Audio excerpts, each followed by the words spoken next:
Officier, sous-officier, gradé, militaire de rang de l'armée camerounaise, ce message est pour vous. Je suis le lieutenant Patrice Gassam, matricule A95 03 241, ancien de l'armée de l'air et de la gendarmerie nationale camerounaise. En effet, après mon brevet de mécanicien, celui hydraulique option aéronef et vecteur obtenu à l'école des spécialités techniques de l'armée de l'air à Rochefort-sur-Mer en France, j'ai servi à la base aérienne de Yaoundé entre 1998 et 2002 en qualité de mécanicien avion avec les grades respectifs de caporal, caporal-chef, sergent, sergent-chef. J'intègre en 2002 les écoles militaires de Saint-Cyr-Kouakidan pour ma formation initiale d'officier.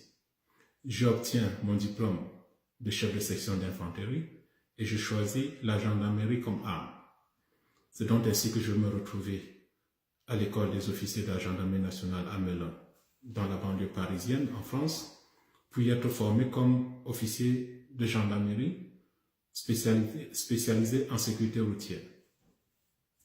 Il est accessoirement utile de mentionner que je suis détenteur, toujours au plan de vue militaire, d'un master spécialisé en réseau de télécommunications militaires, option sécurité des systèmes d'information, diplôme obtenu à l'École nationale supérieure d'application de transmission à Rennes en France.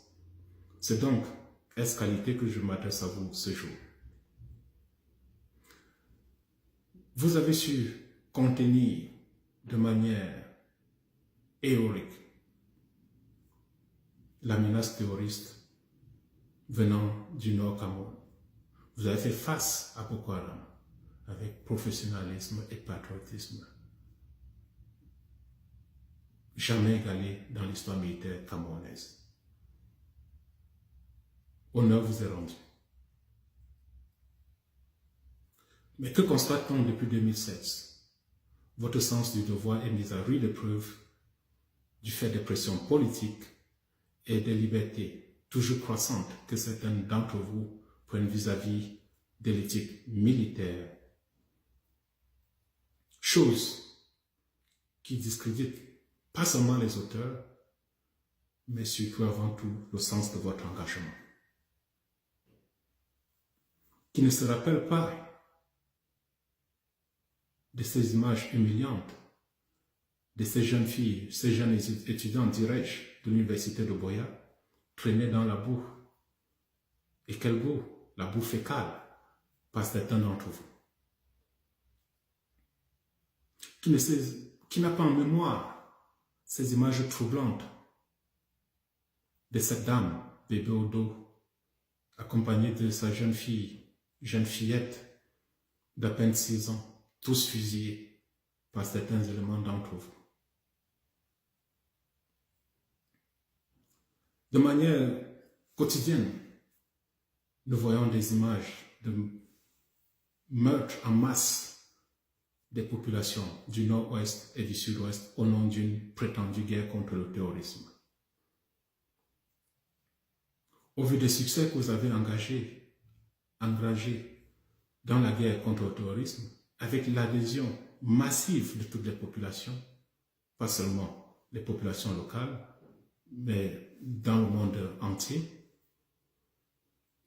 succès que vous avez engagé face à Boko Haram, vous êtes entraîné malgré vous à étendre la notion même de terrorisme à des citoyens mécontents, à des citoyens temporairement égarés, où les seuls droits qui leur sont garantis sont ceux de traitements inhumains et dégradants. Il est temps que ça s'arrête. Nous avons vu le 26 janvier dernier, certains d'entre vous toujours, tirer à bout réel. Tirer à balles réelles, voudrais-je dire, et à bout portant sur des citoyens inoffensifs, désarmés. Et il s'en est suivi l'embastillement, toujours dans les mêmes conditions qui auraient pu être utilisées dans la guerre contre le terrorisme. Au vu de mon parcours, je sais ce que veut dire servir dans l'armée camerounaise et je connais les conditions de service dans cette même armée. C'est donc pourquoi je suis là ce jour pour vous introduire le programme Pascal. Pascal, c'est un programme d'aide ou d'assistance aux soldats camerounais libres. Je dis bien libres. Ce programme est destiné à vous faire retrouver votre liberté en vous rendant libre. Si vous ne voulez plus faire chemin avec les oppresseurs, si vous en avez marre du viol systématique du code de discipline générale qui vous impose d'obéir à tout ordre illégal, ce programme est pour vous.